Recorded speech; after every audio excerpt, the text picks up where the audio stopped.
is lacking.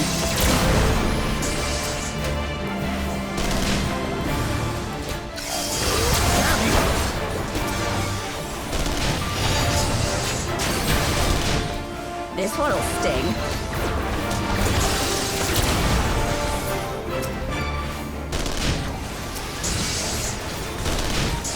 An opening.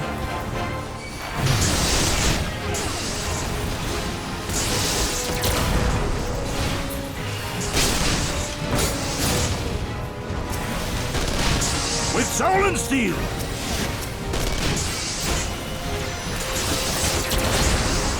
No holding back!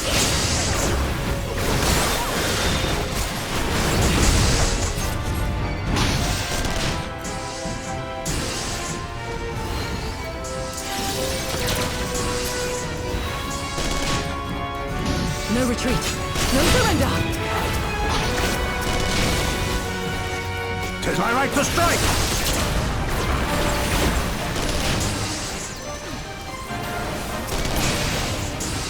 It's all over now.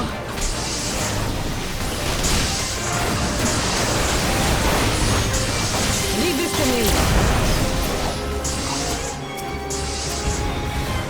Look upon us, samurai of Doma! You watching, Pabalimo?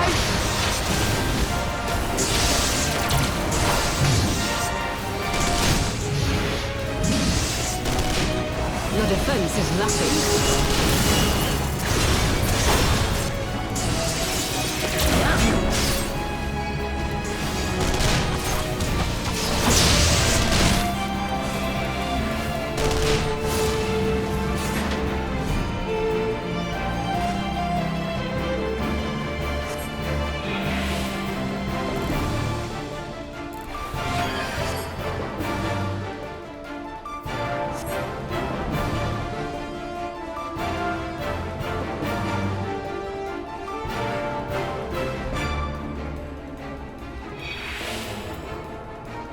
This one'll sting.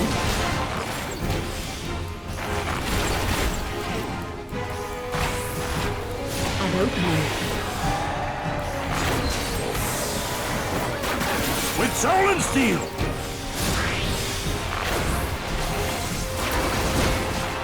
No holding back!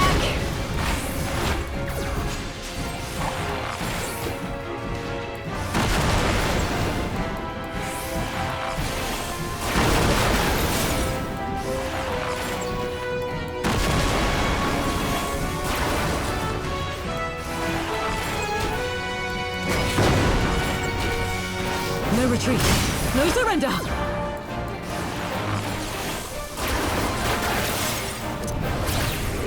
Tis my right to strike! It's all over now.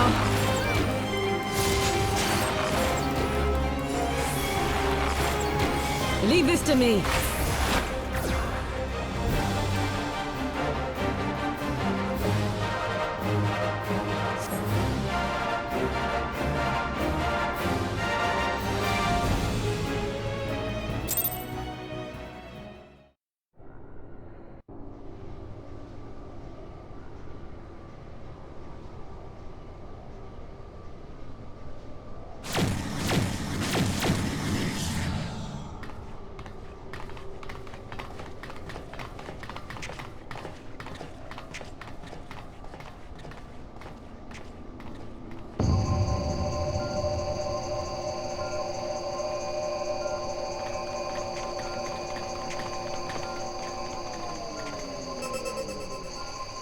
Temporal stasis disengaged. All systems operational. Garland? All clear on this side. It's waking up.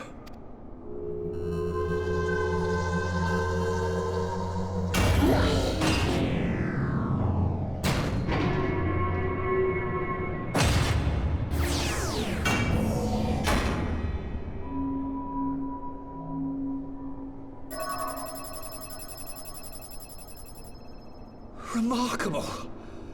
Omega sensors immediately detected the presence of the cocoon, even at this distance. They must have been set to scan for sources of energy exceeding certain magnitudes.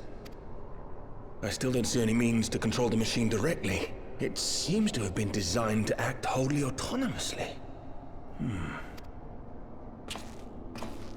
Once we release Omega, we can be fairly certain it will attempt to capture the Primal at Belsar's Wall. Assuming its mission is successful, our only option at that point will be to re-engage its stasis system and put it back to sleep. And should the machine happen to misbehave, we'll simply initiate an emergency shutdown. I confess we don't yet have a complete grasp of its capabilities, but I'm certain the details will not elude us for long.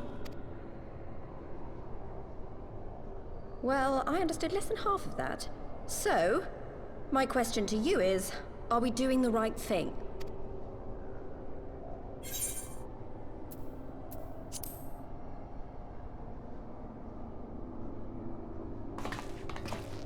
I suppose not.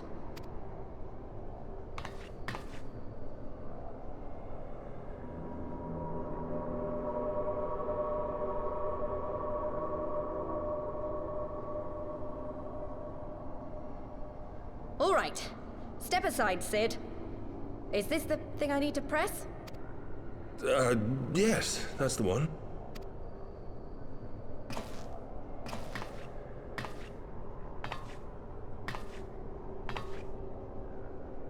You gave too much for us to waste this chance, Papalimo. So this is for you.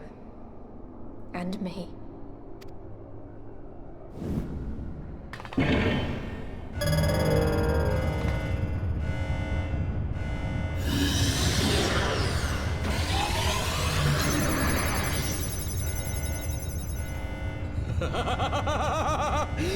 Yes! Fly free, my pretty! Show us what you can do.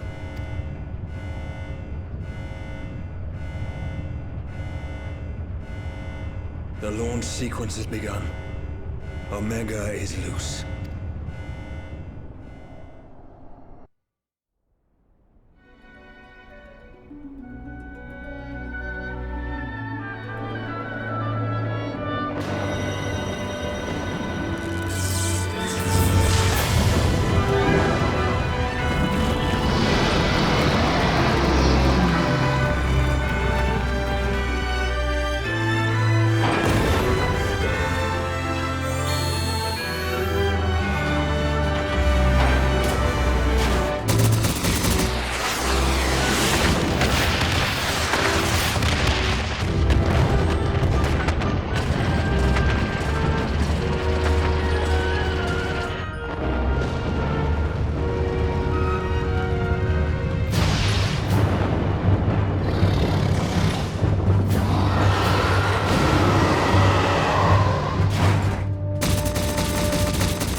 Omega has stopped transmitting.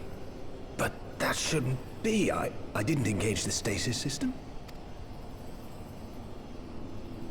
And what does this signify?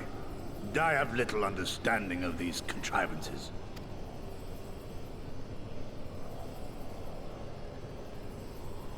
The launch went exactly to plan, but all signals emanating from Omega have ceased. This may indicate any number of things, but we will need to join the Scions out in the field if we are to ascertain which one.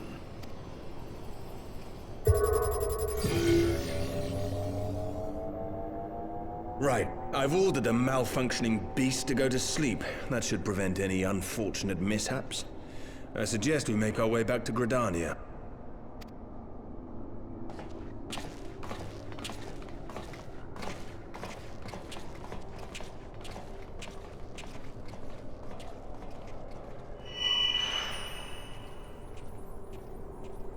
Omega destroyed the cocoon.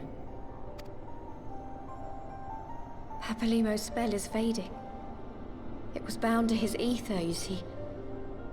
And if the connection is broken...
My friends, I cannot well express how glad I am to see you both unharmed.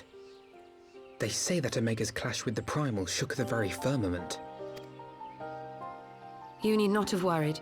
The battle took place far above the ground. We were able to observe in relative safety, though I'm given to understand that there were casualties on the far side of the wall. It was like watching a nightmare unfold before our very eyes. Ilburd's primal manifested in the form of a colossal dragon, a being of pure violence. It burst forth from the cocoon with such terrible force. That such a horror should spring from the eyes of Nidhogg comes as no surprise. Nor do I wonder at its form. Ilburd all but announced it in the moments prior to his death. Plainly, it was his dying wish to visit a second calamity upon the Empire. And I am quite certain the abomination would have obliged had it not found itself outmatched by Omega. Gods! I am no stranger to the works of Alag, but even I was unprepared for the machine's furiosity. It beggared belief.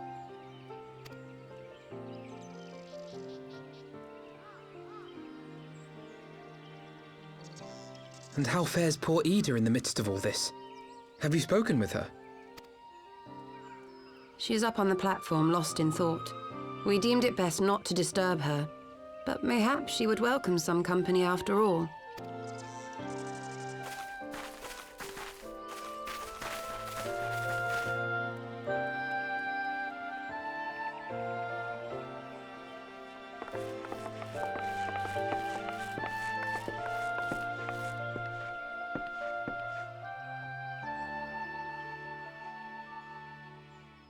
The light's gone. It was all we had left of him. Ida. I don't blame anyone. I knew what was going to happen. I knew the spell Papalimo meant to cast would drain away his life force. I knew that it would only buy us a little time.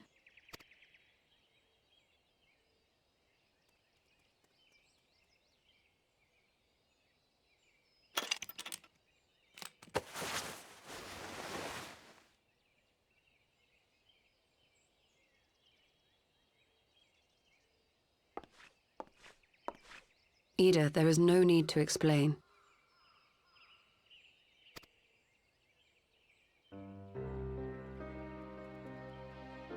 But there is. I can't hide in Papalimo's little shadow anymore, and I shouldn't hide behind my sister's mask. 20 years ago, on the day the Empire marched into Alamigo, I was still just a child, not even 5 summers old.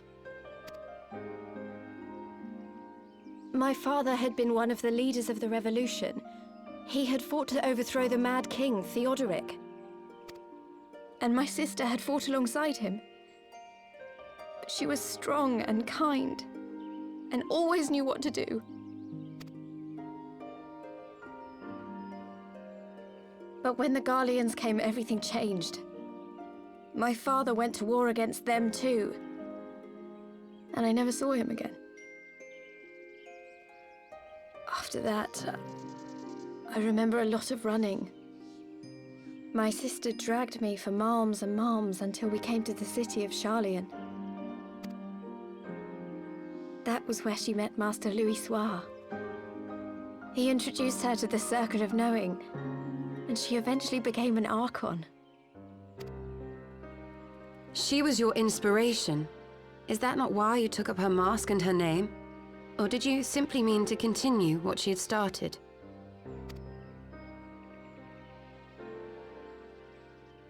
You've known all along, haven't you? That I wasn't Ida. Of course.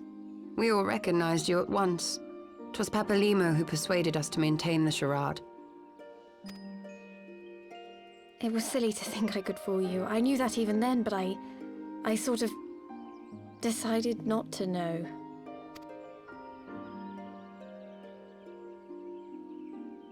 Ida died 6 years ago, on a mission to smuggle refugees out of Alamigo. They say she was overwhelmed by Imperial soldiers when she stayed behind to save a little girl. She was so strong. There must have been a lot of them.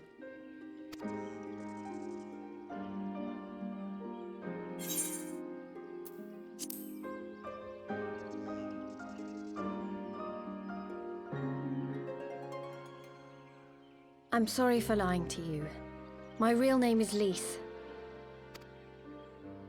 When Papalimo brought me Ida's mask, it was meant as a keepsake, but I decided I wanted to be his new partner, to keep alive all the good that she had done. I didn't want to become Ida, exactly. At the time, though, I still didn't know who I was myself, and it almost seemed easier to play the role. Papalimo agreed to help, of course, but it was never what he wanted for me. He wanted me to walk my own path, and those were his final words to me.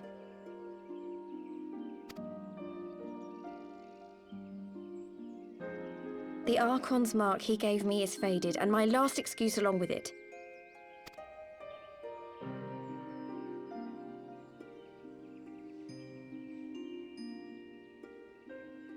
So this is it. Whatever I choose to do from now on, I do as Lise. And I choose to continue my family's fight. I want Alamigo to be the country that Ida and my father always wanted it to be.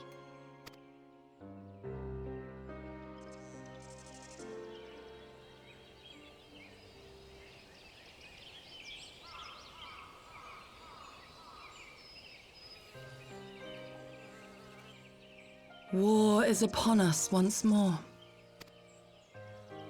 Do you regret standing against the Empire? Would you have chosen a different road, knowing what you know now? To claim that I never doubted the decision would be a lie. But I made my choice, and I have defended it with blade in hand ever since.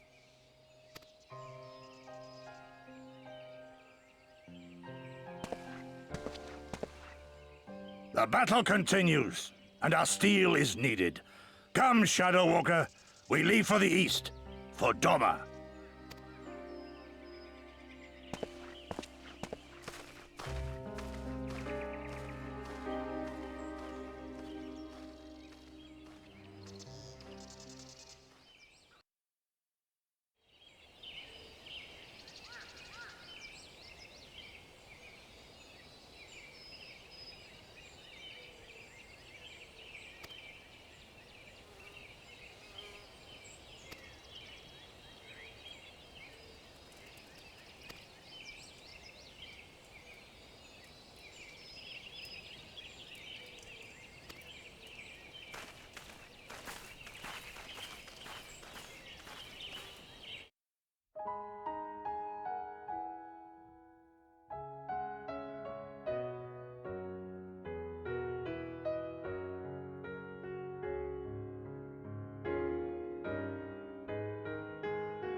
Children of the land, do you hear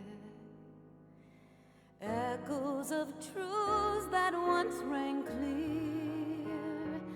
Two souls intertwined, one true love they did find, bringing land and heavens near. But flames that burn full